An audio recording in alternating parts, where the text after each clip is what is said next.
Hi guys, welcome to another episode of Mentor Asia Pacific. I'm Alvin Tonga, and we are here at the Hive. We're filming another episode here, and we have Ryan Bustamante with us today. So, brother, thank you for being on the show. All right, so Ryan, introduce yourself, brother. What do you do, and who are you? Cool. So my name is Ryan Bustamante. I think I'm most known for doing photography and video, and more specifically, Acoustic Attack, which is my YouTube channel that promotes local musicians here on Guam. Right on. So Acoustic Attack, he's putting a lot of music videos, putting a lot of our local artists on the big screen, on YouTube, promoting their music out there, putting them out there for the world. You want to share one thing that most people might not know about you? I was in the military. I think a lot of people, whatever I tell them, they always freak out about that. So I think that is kind of like a really common, but I do jiu-jitsu, and it goes to probably the two fun things. So how long were you in the military for? I joined right out of high school, 6 months after high school, 2006. I was active for 4 years till 2010, and then came back home and did the reserves till 2014, so 8 years total. 8 years total, okay. Yeah. What made you join the military, man? So when I was in high school, I really just took the ASVAB because my other friends were taking it. It was kind of the only path I knew at the time, to be honest. I didn't have money for college, and my family is a big Air Force family, so it was just kind of almost like a default thing, to be honest, right? So that's kind of what brought me there, to be honest. Yeah. What did you learn in your 8 years in the military? What were the skills that you definitely maturity, right off the bat. I think leaving home, I never left home before that, so leaving home for the first time and kind of getting culture shocked was a huge part of growing up faster. Major discipline, I grew a lot of attributes in discipline and attention to detail, which I think really is a big part of my life right now, and a love for travel. Wow. Yeah. That's a lot of things that you still show today, right? Right. Yeah. So after the military, I'm gonna guess you found also your love for photography and videography, or was that prior? So, if we're gonna go back to like the really base of my videography is like I bought a point and shoot long time ago, maybe before like 2008 or 2009. And then me and my friends were really into surfing and longboarding, so I actually just accumulated a lot of footage while I was in the military, and I never really did anything with it. And then I got home going to college, and then I bought a laptop like every other college student, and then my laptop had like a default video editor. So I pretty much just took all my old stuff and I just started editing it, and at the very base of it, that was really where like I really started. When I look back, professional is a different story, but to me that was kind of the beginning of it. Yeah. That's good to show, man. Yeah. That little point and shoot. Yeah, dude. Where you are now. Little Sony Cybershot, bro. Yeah. We're gonna post a link for that one. We'll see where you're working with. I don't want to put that one up. Okay, so with photography and videography, how did you get into the professional side of that? As I was dabbling with video with my phone and my old footage, I just kind of started to be more aware, right? It's kind of like when you buy a Corolla or you buy a certain car, you start seeing it more on the road, right? So as I was dabbling, I just started to pay attention to people with cameras and like videographers and wedding videos, etc., right? So I really enjoyed it, I guess. It was very fun for me at the time. So what happened with me was I just reached out to a lot of people that I saw were doing it professionally, and I just took on like unpaid internships. I just kind of asked them for their time. So I do whatever you guys need. I just want to be around. I borrowed my dad's like old T1i, and I would make my own little short films. And then I think my professional growth really started when I was giving my time for free to professionals and just being around them. So to me, I think that was where my biggest, to me, that's how I was able to grow so quickly, is because I wasn't really searching for that dollar in the beginning, right? I was just like, man, like experience is everything, So I think that's how I dabbled into it. And as I started, I did, obviously, the first thing is kind of like the wedding videography on island is very common. So that's the first place I started. And then Acoustic Attack. So just a short context with Acoustic Attack was my friend Anton and Jose Antalan were invited by Raf Dialson to do something similar to Acoustic Attack. Raf had his own version of it called Guam Live. And you know, Raf is also another good friend of mine, and I just kind of watched the process. And I was like, man, this is pretty achievable, you know? So like when I saw how he did it, Raf gave me a little bit of advice. I got my own hardware, and I basically just started doing it on my own. Yeah, and so it's a combination of weddings. You know, I also interned at Docomo Pacific, and then a combination of staying active with Acoustic Attack, like figuring out how to do it. Okay. So you jumped from being with Raf, and you took kind of a similar concept, and you produced Acoustic Attack. What's kind of the mission of Acoustic Attack? When I initially started it, it was really a way for me to stay active, like continue practicing videography, practicing cinematography and all that, right? So it was a way for me to just hone my skill set. Second is just kind of like me as a music fan or a music listener, I've always appreciated the raw versions of songs that I really enjoyed, you know? So I'd find a fully produced track that I enjoyed, and I would always try to find the acoustic version of it, right? So I think it was more of a personal preference for me to kind of just want to look for those kinds of music and look for those kinds of versions. But as we continued to grow the program and I started to see the fans' feedback and the rapid growth, right? I started to understand that we have a platform that people can really be discovered on, right? So through years of reassessment and kind of trial and error, you know, our slogan is to heal, grow, celebrate, and inspire, right? So, you know, in my opinion, I think music does either of those four for anybody, right? It could either heal you, it could help you grow, use it to celebrate, and at the end of the day, music's meant to inspire, right? Whatever inspiration you're trying to set upon somebody, I think that's the purpose of all music, or at least the music we decide to promote. That is. Okay, so let's kind of put this into perspective. How long ago did you start Acoustic Attack? The first video was released in 2013, October. Okay. Yeah.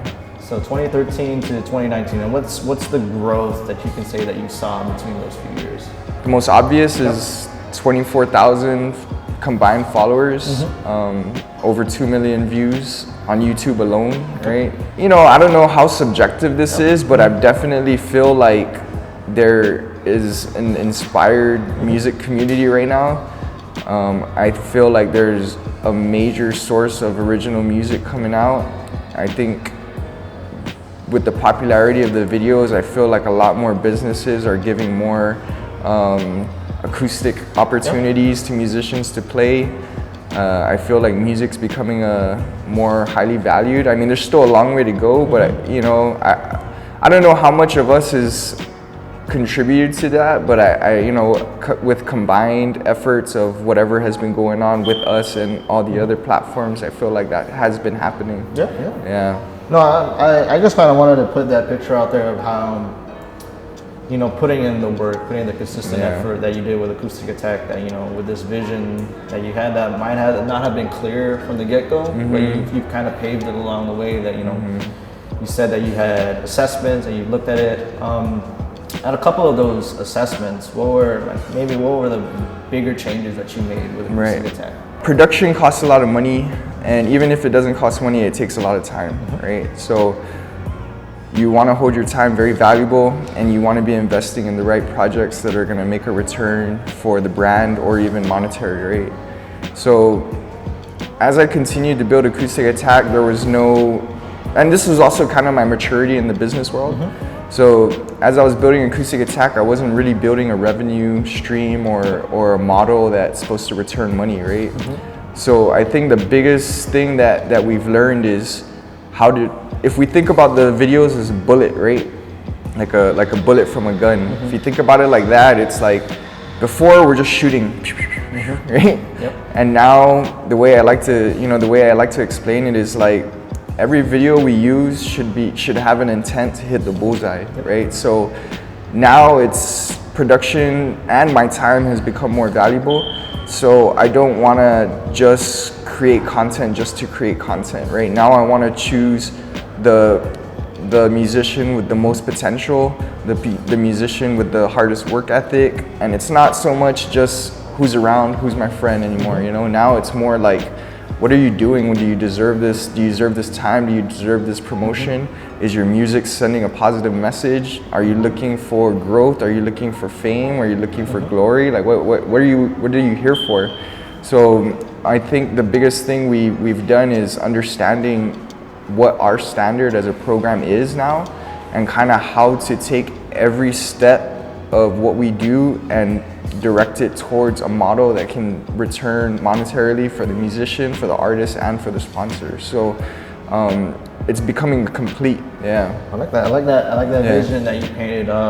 It's kind of similar to what we're doing with kind of this YouTube channel, and what we're trying to refine our process and look for those mentors that really want to push, like, you know, the envelope forward.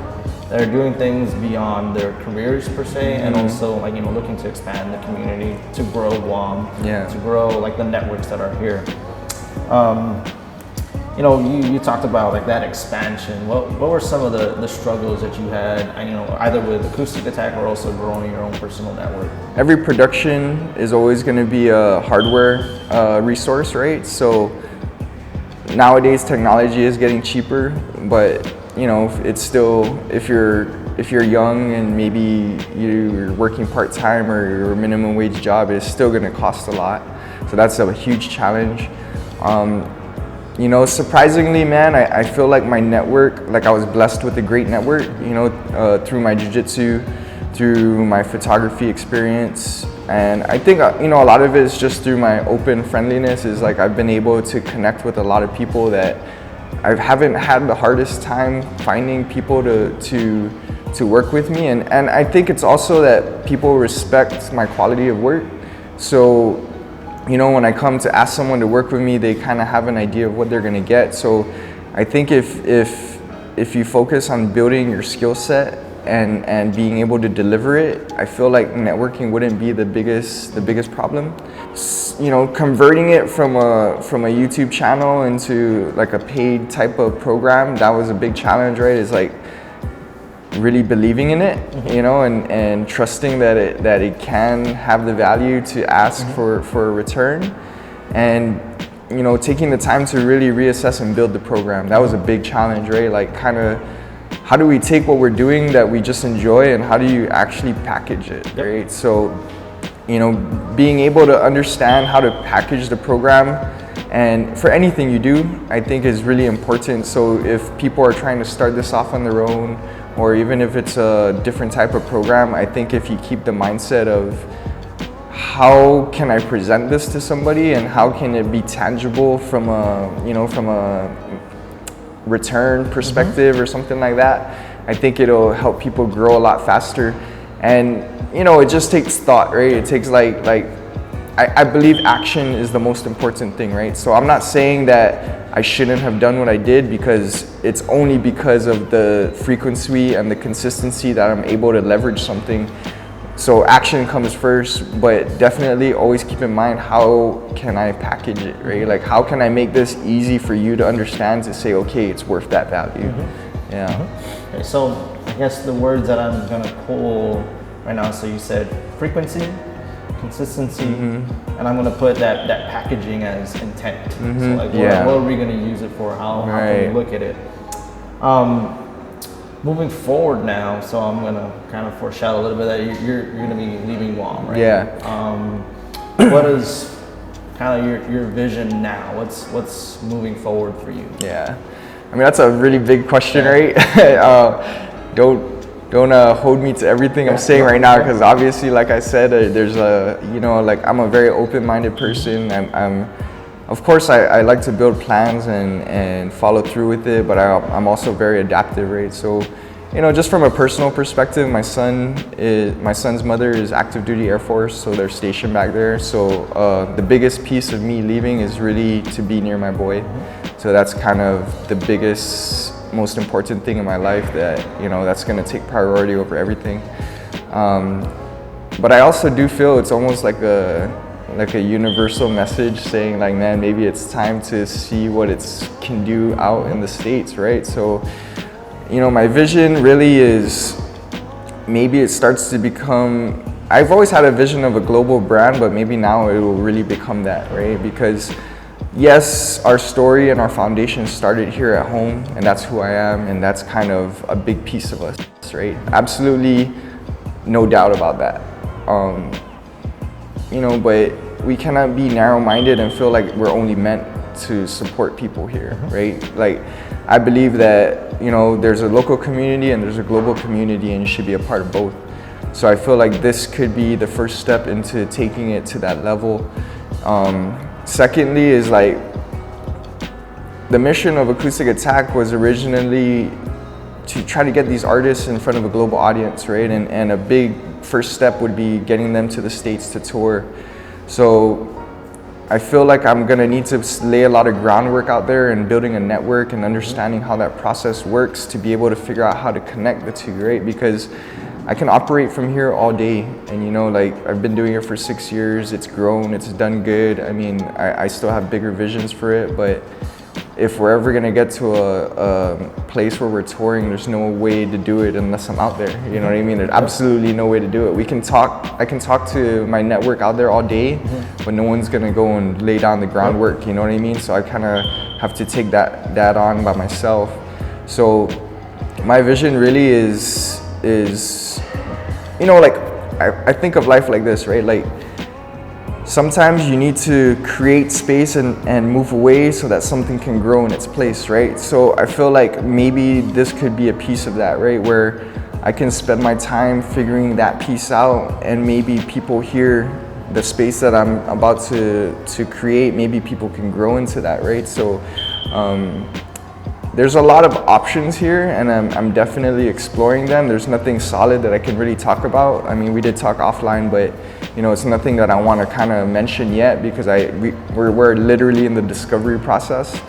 And yeah, man, I think the biggest mission is to figure out how to connect the mainland states to Guam and how to make that a circulating program. That's kind of my bigger picture. It's gonna take a lot of legwork, and it may take a few years. Okay. So with the show, we're kind of big on giving advice. Yeah. Kind of to people that want to start and be creative. You got your start with a point and shoot, and all of a sudden now, fast forward everything, and you're at Acoustic Attack, and everything's big. Kind of from the roots part, like, how do you give advice to someone that wants to start a passion or start with an interest? You know, it's gonna sound like so simple, man, but like, I read a lot of self-help, personal growth books and stuff, and if there's anything that I want to say is take massive action. That's it. Like, it's really that simple, right? Like, have confidence in yourself. Don't be afraid to experiment, and always take massive action. Whatever it is you want to do. I mean, you know, like, what I did when I wanted to learn videography, I literally just gave away my time to the people that were professionals, and I took massive action. That's it, bro. Like, it's really that simple, you know? Like, you know, you want to learn guitar, fucking play it every day, you know what I mean? You want to learn video, shoot every day. You know, you don't have a camera, use your phone. You know what I mean? So your phone is good nowadays. Yeah, bro, like, you truthfully may not even need a camera anymore, you know? Acoustic Attack may be run by all phones one day, bro. Be surprised, but massive action. Most important. You talked about this pretty consistently. It's about giving your time for free, and I think a lot of that's going to get lost with a lot of how people think about using their time, and it should be paid, you know, monetary wise. So where did you learn that, and how did you hone that in, like, to work for free? Your time is valuable. I completely agree that if your skill set is at a 10, then, you know, in your prospective industry, then absolutely you should value your time and, you know, get paid for whatever value you think you are. But money is just a social construct, right? Like, you're worth $25 an hour. It's just a zero in a bank account, you know, it doesn't mean shit. But value is everything, right? So me as a beginning videographer, I don't think about the money necessarily, I think about my value, you know? And you also think about what you can give, right? If you go into something thinking about, oh, how much am I worth? It's like, these transactions are not meant for you, for your first thought to be like, take, right? Like, if you grow a mindset where you're meant to give, then truthfully, you should be given in return because you're giving a certain value, right? So that's the kind of perspective that I take, right? So as a beginning videographer, I don't have a lot of value to give, man. I have time, you have experience. I'd like to exchange my value of my time for your value of experience, you know? So stop thinking of things so much at a monetary perspective. Absolutely, there's personal finance and you have to understand how to, yes, we're not talking about that. We're talking about value, you know what I mean? So become more valuable, you know, become more valuable, do what you need to do, become more valuable, you know, and that's what's the most important piece of it. And I think if you really try to figure out like, what are you giving to the world, the value will reciprocate easily, you know what I mean? It's like, I may have given about 2, maybe almost 3 years of just free value, free time and all that, and now I can charge whatever I want for my time, you know what I mean? And I'm not questioning myself, you know what I mean? I'm not like, oh shit, am I worth $200 an hour, you know? Like, no man, I'm worth $200 an hour. Like, I've put in years of work, you know, and same for anybody and any industry or profession that they're in. So increase your value and the value will reciprocate. So you've grown your value, you know, but now we're gonna, as entrepreneurs, I think we like to do this as well. It's like to project. So 10 years, man. What are you doing in 10 years? In 10 years, I imagined, I played with this idea a lot, you know, and like, I'm sort of in a crossroads, so a lot of things are always like a little bit cloudy lately. You know, I have a dream that I'll kind of be living back and forth in Guam and the States and kind of helping my artists grow and running a circulation that I believe can work. I also believe that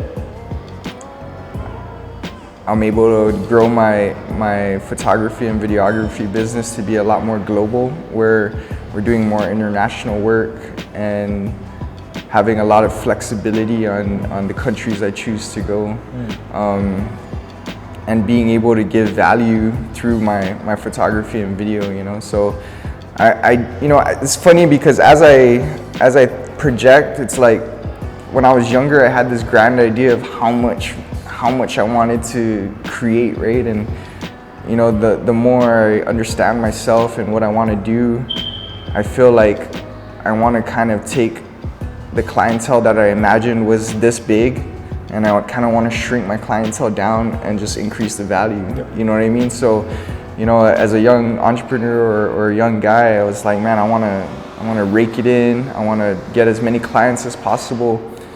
And you know, having a child and understanding the value of time and having passion projects that you really want to grow, that you need to create time for, I kind of really want to almost trim down my business in a sense of choosing the right clients at a high value. So we're gonna project Acoustic Attack Tour International. Yeah, we're dreaming right now.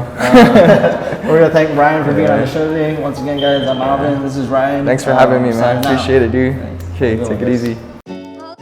Thanks guys for tuning into Mentor Asia Pacific. Once again, I'm Alvin Sanga. Check out all our social media, that's going to be linked down below. Stay tuned, more mentors are to come. We're going to be releasing a mentor every week. And please leave a comment down below for any mentors that you'd like to be featured on the channel, any business professional, entrepreneur, or anybody that you believe is inspiring and can provide to be a mentor for the youth of Guam. Until next time, thank you very much. Sanga out.